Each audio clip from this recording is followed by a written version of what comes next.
everyone, and welcome back. Today, we're taking a deep dive into the vibrant world of bazaars. Yes. You know those bustling marketplaces full of colors and smells? Wouldn't it be awesome to navigate them not as a tourist, but as a local? Right. Like tossing around phrases and getting amazing deals? Definitely. Well, that's exactly what we're doing today. We're going to unlock some vocabulary and phrases to help you have the best bazaar experience. Yeah. Many people think of a bazaar as just a place to shop, but it's so much more. Yeah, how so? Well, it's a cultural experience. It's a community hub. It's a place where stories are shared and traditions come alive. Okay, I'm intrigued. Let's start with the basics. Yeah. Prices and bargaining. I mean, you'll obviously hear words like price, cost, and bargain. Of course. But there's more to it, right? Absolutely. Bargaining in a bazaar isn't just about getting a lower price.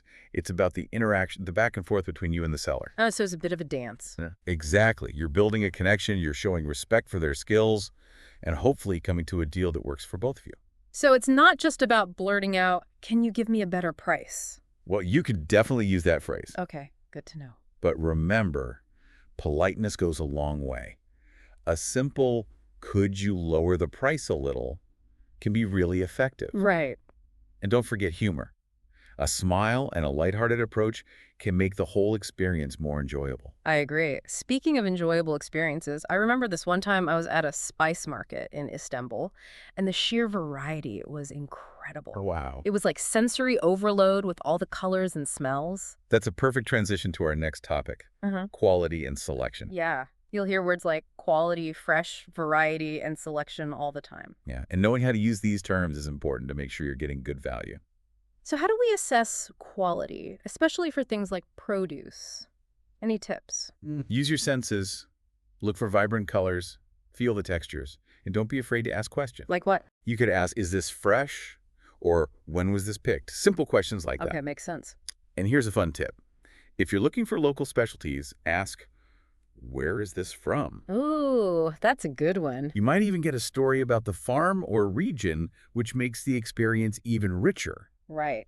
And speaking of finding hidden treasures, bazaars aren't just about food. No, they aren't. There are clothes, textiles, crafts, all kinds of things. Exactly. That's where words like size, material, and bundles come in. Yes. Okay, let's say I'm looking at clothes. Okay. I'd probably want to know how to ask, do you have this in a larger size? Or what material is this? Definitely. And here's an important one. Is this real leather? Oh, that's a good one. How can you tell? Well, look for imperfections and variations in the texture. Right. Real leather has character. Avoid anything that looks too smooth or uniform. Got it. So what about bundles? Is that how I snag a deal? Absolutely. Ask things like, if I buy two, do I get a discount? Okay, smart. It's a win-win for both of you. You're getting a deal and they're making a bigger sale. I like it. But you know what I love about bazaars? It's not just a transaction. It's about connecting with the people. I completely agree. Okay, so we've talked about prices, quality, sizes. What else do I need to know to navigate a bazaar like a pro? Well, remember that every interaction is a chance to show respect and build rapport. Oh, that's important. So a simple, I'm just looking, can be helpful if you're not ready to buy yet. Right. And when you do make a purchase, a genuine thank you, keep the change goes a long way. I love those little gestures. Me too. Okay, before we move on, are there any secret phrases I can use to sound like a local? There's no magic phrase that works everywhere, but learning even a few words in the local language can make a difference. Really? Oh, definitely. Even just a greeting or a thank you shows that you're making an effort. That's a great tip. I'm already feeling more confident. I'm glad to hear it. All right, we're back and ready to level up our bazaar game. Last time we covered prices, bargaining, quality, even trying things on. Right. But I feel like there's a whole other level of expertise out there. You're exactly right. Today we're diving into the cultural side of things. Oh, interesting. So it's not just what you say, but how you say it. Exactly. Nonverbal cues are super important in a bazaar setting. Okay, I'm all about that. It's like a secret language everyone understands. What are some things to keep in mind? Well, eye contact, for example, is key in many cultures. It shows you're engaged and respectful. Makes sense. And even something as simple as a smile can work wonders, but you've also got to be aware of those cultural no-nos. Oh, right, like what? For instance, in some cultures, it's considered rude to point with your index finger. Interesting. Instead, you might use your whole hand or gesture with your thumb. Wow, I had no idea. So much communication without even saying a word. It's true. But what about those times when there's a language barrier? How do we handle that? Body language becomes your best friend. Ah, I see. Pointing, gesturing, facial expressions. Hmm. It can all help get your message across. Right. And never underestimate the power of a simple please and thank you, even if you don't speak the language. Those are universal. They are. Okay, so being a Bazaar pro is about more than just vocabulary. Absolutely. It's about cultural awareness and sensitivity, too. Exactly. It's about understanding the customs and traditions of the people you're interacting with. That's what makes the experience so rich. Okay, I'm ready to step up my bargaining game. What are some advanced tactics I can use? Well, here's a classic move. The walk-away technique. Okay, tell me more. If you're not happy with the price, politely decline and start walking away. Oh, interesting. Often the vendor will call you back with a better offer. Really? That's a good one. It takes a little nerve, but it can be effective. It shows you're serious about getting a good price. Any other tips? Bundling is always a smart strategy. Right, like if I'm buying multiple items. Exactly. Ask for a discount if you're buying in bulk. They might be more willing to give you a deal. It's a win-win. It is. Okay, I gotta admit, I'm still a little intimidated by the whole bargaining thing. Remember, patience is key.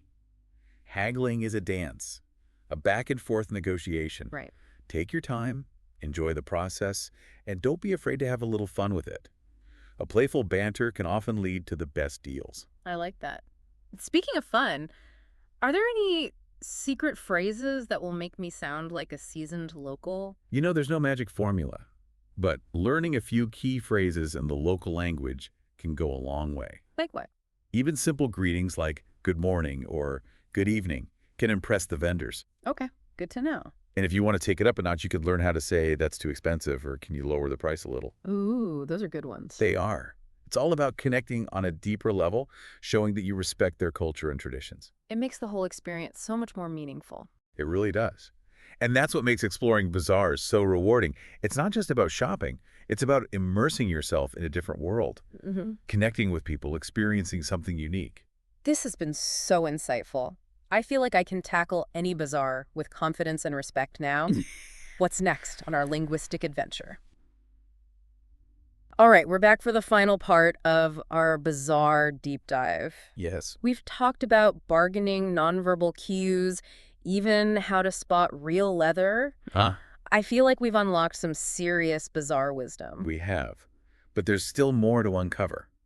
Think of this as the final level, Ooh, exciting. where we reveal those hidden linguistic gems. I'm ready. Tell me, what are these secret phrases that'll make me sound like a true bazaar aficionado? Well, think of them like a secret handshake. Okay, Phrases that go beyond just buying and selling I see. and show that you're really engaged with the culture. Got it. For example, in some cultures saying, may your business prosper, can be really powerful. Oh, I like that. Yeah, it's like you're wishing them well, Right. acknowledging their hard work and dedication. It's so much more meaningful than just have a nice day. Exactly. It shows you see them as a person, not just a vendor. It's about that human connection. It is. Yeah. And it shows respect for their way of life, especially in cultures that value blessings and good fortune. Right. Another phrase that can build a connection is, I'll recommend your shop to my friends. Oh, that's a good one. Yeah, it's like a testament to the quality of their goods and the experience you had. Like a 5-star review. Exactly. Yeah.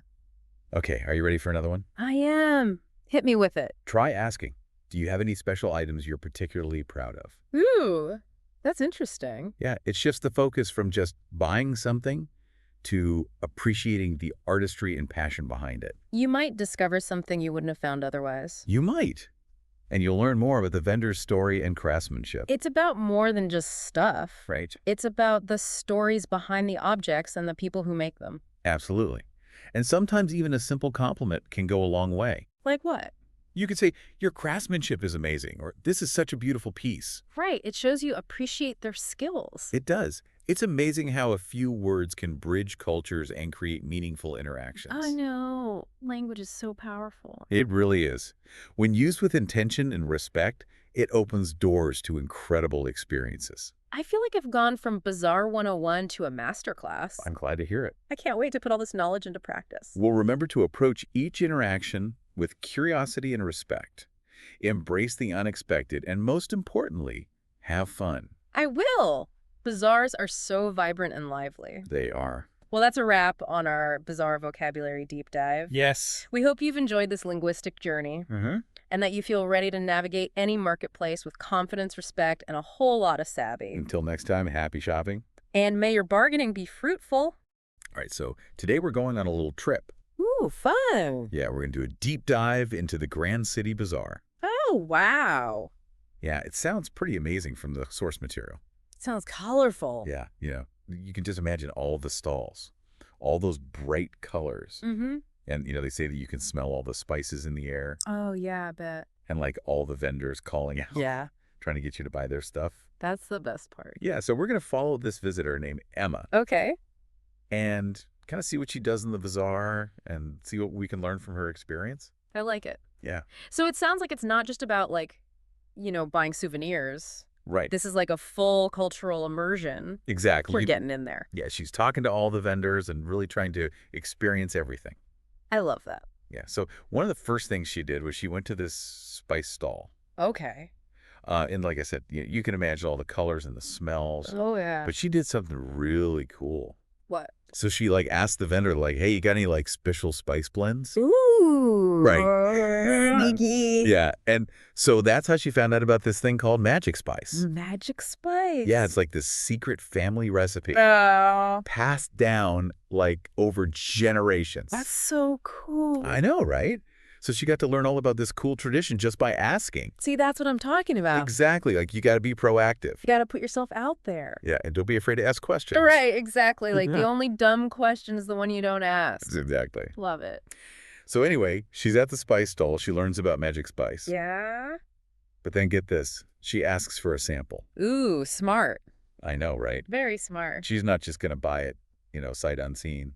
Got to try before you buy. Exactly. Especially with spices. Yeah, you got to know what you're getting. So she's really thinking ahead. Yeah. So later on, she finds this silver bracelet. Oh, nice. Yeah, it sounds beautiful. Shiny. But, she didn't just, like, accept the first price the vendor gave her. Oh, really? Yeah, she, like, politely, asked for a discount. Okay.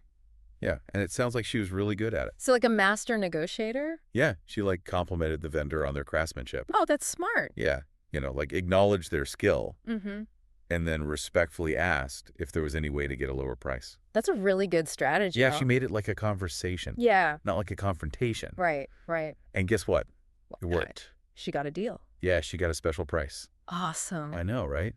And it sounds like the vendor was happy too. Oh, that's great. Yeah, so it's like everyone wins. I love that. Yeah, so it's cool to see that even in like a marketplace, Yeah. that human connection and that fairness still matters. It's really all about those connections. Yeah, for sure. That's what makes it special. Totally. So there's one more thing Emma did that I thought was really sweet. So she bought this beautiful scarf as a gift for a friend. Oh. Yeah, and she asked the vendor to gift wrap it. Oh, that's a nice touch. Right. It's such a small thing. Yeah. But it just shows that she put thought into it. Absolutely. It's like she's going the extra mile. Yeah, she's elevating that gift. Exactly. It becomes more than just a thing, It's an experience. Yeah, exactly. And thoughtfulness. Yeah. So overall, it seems like Emma had a really great time at the bazaar. It sounds like it. Yeah, her bags were full of cool stuff. Mm-hmm. But more importantly, she just seemed really happy. Yeah, she really got into it. Yeah, she got so much more out of it than just buying things. For sure. So I don't know. What about you? Have you ever been to a market like that? Oh, yeah. I love a good market. What kind of markets have you been to? Let's see. Well, there's this one I went to in, I think it was Morocco. Oh, wow. Yeah. It was amazing. What was so special about it? Oh, my gosh. Everything. Yeah. The sights, the smells, the people. The energy. Oh, yeah. It was electric. So I guess the takeaway here is that, Yeah. it's not just about the stuff you buy. It's Right. about the experience. Exactly. The people you meet, the stories you hear. And how you approach it. Yeah, how you can kind of make it your own. Absolutely. So for anyone listening, think about a market you've been to Yeah. or one you'd like to go to. Ooh, good idea. What makes it special? Yeah. What stories are there waiting to be discovered? Exactly. And how can you, like Emma, turn a simple shopping trip Yeah. into something more? Something amazing. Exactly. An adventure. Yeah. Love it. All right. Well, that's our deep dive into the Grand City Bazaar. That was fun. I hope you enjoyed it I did. and that you learned something Me too. and maybe even got inspired Always. to go on your own adventure. Get out there. All right. Thanks for listening. See ya. Bye. Bye.